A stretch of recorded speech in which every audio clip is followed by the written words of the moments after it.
यो एरियाबाट चाहिँ आज बाढी पसेको छ। तपाईँ देख्न सक्नुहुन्छ यो एरियाबाट। यो एरियामा चाहिँ पानी पटाउनु पर्छ भनेर धरानको महानगरपालिकामा यो सूचना बस्तीका साथीहरूले आधा दर्जनभन्दा बढीचोटि रिक्वेस्ट निवेदन पठाउनु भएको थियो। तर पनि नगरपालिकाले व्यवस्था गर्दाखेरि आज यहाँबाट चाहिँ पुरै खेतीमा सेरा खोला पसेको छ भने यता बस्तीमा पनि पसेको छ।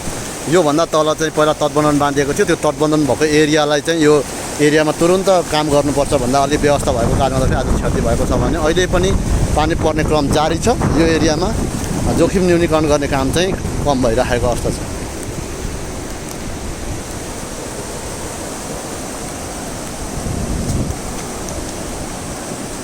यसरी आज चाहिँ हाम्रो खेतीमा यसरी पानमाराको राम्रो खेतीमा चाहिँ पानी पसेको छ।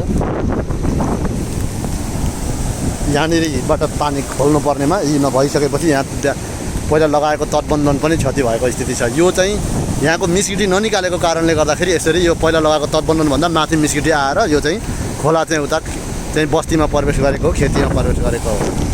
यो कुरामा जिल्ला प्रशासनले तुरुन्त निर्णय गरेर यहाँको यो गेगराङ चाहिँ उत्खनन गर्नको लागि चाहिँ गर्नुपर्ने हुन्छ। त्यो कामको लागि जिल्ला प्रशासनसँग पनि गृह मन्त्रालयसँग पनि हामी आग्रह गर्न चाहन्छौँ। नभएदेखि यो एरिया यो बस्ती टोटल चाहिँ हाम्रो क्षति हुने सम्भावना छ र सेरा खोला नै पूर्वपट्टि खेतीबाट बग्ने सम्भावना छ।